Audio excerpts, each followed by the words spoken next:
सोगली वर्मा। सो आज के इस वीडियो में हम डिस्कस करने वाले हैं क्लास 12th बायोलॉजी का एक बहुत important topic Hershey and chase experiment, जिसे हम ट्रांसडक्शन प्रिंसिपल भी बोलते हैं। ठीक है, तो ये जो molecular basis of inheritance chapter है, इसका मैं ये थर्ड वीडियो बना रही हूँ। पिछले दो वीडियो में मैंने दो टॉपिक्स कवर करे हैं, Griffith experiment and Avery, MacLeod and McCarty experiment. Okay, so आज के इस वीडियो में हम डिस्कस करने वाले हैं Hershey and chase experiment. But उससे पहले एक बार हम रिवाइज कर लें कि इससे पहले जो और एक्सपेरिमेंट हुए थे डीएनए की रिसर्च के लिए वो क्या थे।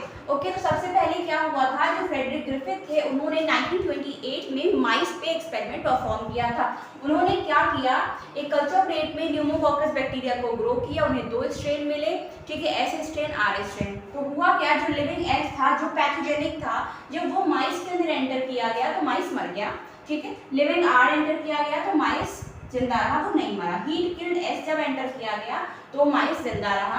चौथे में क्या किया गया, heat killed S plus living R enter किया तो माइस मर गया। बट कायदे से माइस यहाँ पे जिंदा रहना चाहिए था, बट वो मर गया। ठीक है, तो यहाँ तक ग्रिफिथ ने ये तो बता दिया था कि कुछ तो हीट किल्ड एस में कुछ ऐसा था जो कि लिविंग आर में ट्रांसफर हुआ और उसको लिविंग एस में कन्वर्ट कर दिया। बट वो ये नहीं बता पाए थे कि वो ट्रांसफॉर्मिंग सब्सटेंस था क्या। तो आगे का एक्सपेरिमेंट परफॉर्म किया था एवेरी, मैकलियोड एंड मैकार्टी ने। उन्होंने क्या किया, heat killed S plus living R का एक्सट्रैक्ट लिया। ठीक है, एक्सट्रैक्ट लिया और उन्होंने किया क्या, कुछ एंजाइम्स लिए, आरएनएज, प्रोटीएज, डीएनएज। ये एंजाइम्स क्या करते हैं, जैसे आरएनएज है, ये आरएनए को डिस्ट्रॉय कर देता है, खत्म कर देता है। प्रोटीएज प्रोटीन को खत्म कर देता है, डीएनएज डीएनए को खत्म कर देता है। तो जब इन्होंने आरएनएज की हेल्प से इस एक्सट्रैक्ट से आरएनए को खत्म किया, उसके बाद जब माइस के अंदर इंजेक्ट किया तो क्या देखा, माइस मर गया। यानी आरएनए वो मटेरियल नहीं है, ठीक है, वो जेनेटिक मटेरियल नहीं है। उसके बाद सेम प्रोटीन के साथ किया गया, तब भी माइस मर गया। ठीक है, बट सेम चीज जब इसके साथ करी गई, यानी जब डीएनए एंजाइम ने डीएनए को खत्म कर दिया, उसके बाद जब माइस के अंदर वो एक्सट्रैक्ट एंटर किया गया, इंजेक्ट किया गया, तो क्या देखा गया कि माइस जिंदा है भाई। तो यहाँ से क्या क्लियर हुआ कि जो डीएनए है वो जेनेटिक मटेरियल है। ठीक है, इन तीनों साइंटिस्ट ने ये तो प्रूव कर दिया कि जो वो ट्रांसफॉर्मिंग सब्सटेंस था वो डीएनए था।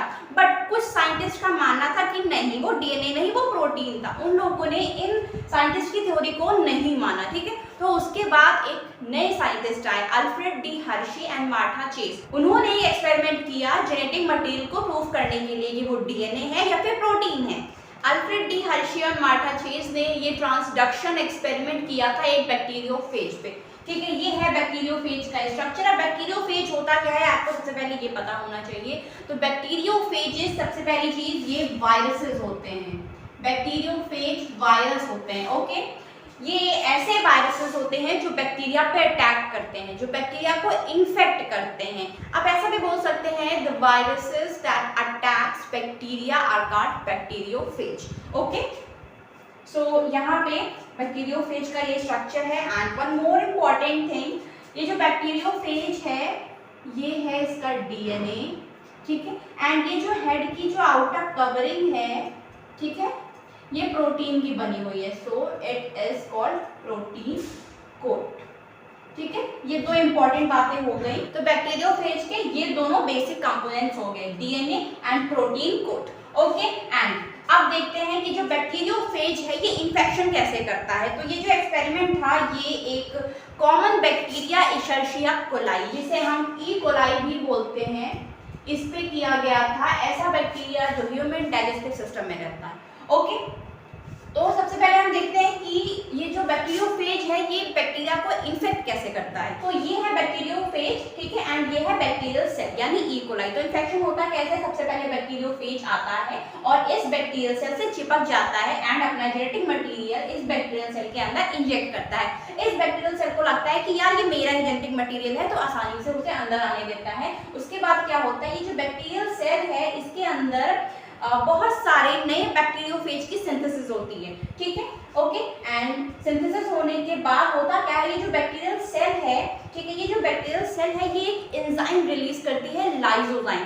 ठीक है, लाइसोजाइम का जब सिक्रेशन होता है तो ये जो बैक्टीरियल सेल की जो सेल वॉल है ये रप्चर कर जाती है और ढेर सारे बैक्टीरियोफेजेस बाहर आ जाते हैं। ठीक है, ढेर सारे बैक्टीरियोफेजेस बाहर आ गए। उसके बाद क्या हुआ, ये नई bacterial cells I.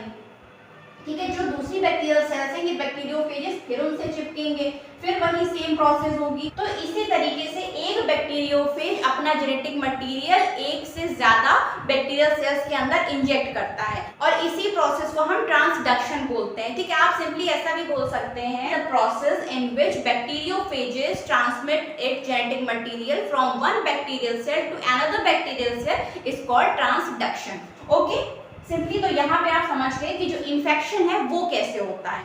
Alfred D Hershey and Martha chase ने इस एक्सपेरिमेंट को परफॉर्म करने के लिए बैक्टीरियोफेज को कल्चर मीडिया में ग्रो किया। तो देखिए उन्होंने किया क्या, ये जो बैक्टीरियोफेज होता है, ठीक है, इसका ये जो प्रोटीन कोट है, ठीक है, ये कंटेन करता है सल्फर एंड डीएनए कंटेन करता है फास्फोरस, हमें पता है। तो Alfred D Hershey and Martha chase ने किया क्या, सबसे पहले बैक्टीरियोफेज को सल्फर कंटेनिंग मीडियम में ग्रो किया, radio active sulphur containing medium में ग्रो किया, ठीक है। और दूसरी तरफ क्या किया, बैक्टीरियोफेज को फास्फोरस कंटेनिंग मीडियम में ग्रो किया, ठीक है। तो उन्होंने सबसे पहले क्या देखा, जब सल्फर कंटेनिंग मीडियम में ग्रो किया तो जो बैक्टीरियोफेज का जो प्रोटीन कोड था वो रेडियो एक्टिव हो गया, ठीक है, रेडियो एक्टिविटी डेवलप हो गई उसके प्रोटीन कोड में, ठीक है। और जब बैक्टीरियोफेज को उन्होंने radio active phosphorus containing medium में ग्रो किया तो जो डीएनए था इसमें रेडियो एक्टिविटी डेवलप हो गई। ये जो एक्सपेरिमेंट है बेसिकली 3 स्टेप्स में होता है, इन्फेक्शन, ब्लेंडिंग एंड सेंट्रीफ्यूगेशन। पहले स्टेप में क्या हुआ, बैक्टीरियोफेज आया, बैक्टीरियल सेल से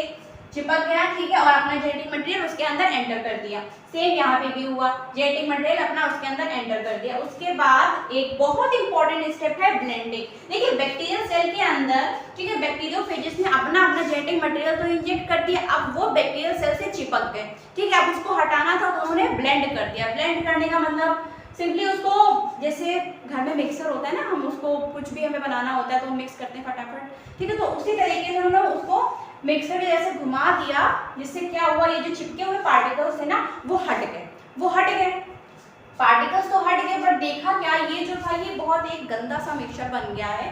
तो इसको क्लियर करने के लिए उन्होंने इसका सेंट्रीफ्यूगेशन किया, सेंट्रीफ्यूज किया। जब सेंट्रीफ्यूज किया यानी स्पिनिंग करी गई उसकी, तो क्या देखा, जो हैवी पार्टिकल्स थे वो नीचे बैठ गए, जो लाइट पार्टिकल्स थे वो ऊपर आ गए। जो हैवी पार्टिकल्स नीचे बैठ गए उसे हम पैरेट बोलते हैं, एंड जो ऊपर है, ठीक है, जो फ्लोट कर रहा है उसे हम सुपरनेटेंट बोलते हैं। तो हुआ क्या, जो हैवी पार्टिकल्स थे यानी बैक्टीरियल पार्टिकल्स वो नीचे बैठ गए और वायरल पार्टिकल्स ऊपर रह गए, ठीक है। इसके बाद उन्होंने क्या देखा कि जो रेडियो एक्टिविटी है वो बैक्टीरियल पार्टिकल्स में डेवलप ही नहीं हुई। उन्होंने ये जब चेक किया तो उन्होंने देखा जो बैक्टीरियल पार्टिकल्स थे उनके अंदर रेडियो एक्टिविटी डेवलप ही नहीं हुई, बल्कि जो वायरल पार्टिकल्स है उनके अंदर रेडियो एक्टिविटी डेवलप हुई, बट हमें तो बैक्टीरियल पार्टिकल्स के अंदर चाहिए। तो यहाँ से उन्होंने कंक्लूड किया कि जब इन्फेक्शन हुआ था तो जेनेटिक मटेरियल बैक्टीरियल सेल्स के अंदर गया ही नहीं, यानी प्रोटीन को जेनेटिक मटेरियल है ही नहीं। अगर वो होता तो वो इन्फेक्शन करता, बट ऐसा नहीं हुआ, बल्कि यहाँ पे क्या देखा, ये जो नीचे है बैक्टीरियल सेल्स, इनके अंदर रेडियो एक्टिविटी डेवलप हुई, यानी इन्फेक्शन में जो जेनेटिक मटेरियल डीएनए था वो बैक्टीरियल सेल्स के अंदर गया, ठीक है। उसके बाद ही तो पूरी प्रोसेस हुई। तो यहाँ से Alfred D Hershey and Martha chase ने कंक्लूड किया कि DNA is a genetic material, DNA is a hereditary material. तो ये तो हो गया Alfred D Hershey and Martha chase का एक्सपेरिमेंट, ठीक है। मैं एक बार फिर से रिपीट करती हूँ। देखिए सबसे पहले बैक्टीरियोफेजेस को सल्फर कंटेनिंग मीडियम में ग्रो किया गया, जिससे उनका जो प्रोटीन कोड था वो रेडियो एक्टिव हुआ, ठीक है, इन्फेक्शन हुआ, ब्लेंडिंग हुआ, ठीक है। फिर जब सेंट्रीफ्यूज किया गया तो देखा गया जो रेडियो एक्टिविटी है वो बैक्टीरियल सेल्स में डेवलप ही नहीं हुई, ठीक है, यानी वो जेनेटिक मटेरियल प्रोटीन नहीं है। यहाँ पे भी सेम हुआ, बैक्टीरियोफेजेस को radio active phosphorus containing medium में ग्रो हुआ, जिससे उनका जो डीएनए था वो रेडियो एक्टिव हुआ, फिर इन्फेक्शन हुआ, ब्लेंडिंग हुई, सेंट्रीफ्यूगेशन हुआ, जिससे देखा गया जो बैक्टीरियल सेल्स हैं उनके अंदर रेडियो एक्टिविटी डेवलप हुई। Okay, so I hope that you like this video and please like, share and subscribe to the channel and hit the bell icon for upcoming video. And आगे के जो experiments हैं वो हम next video में समझेंगे।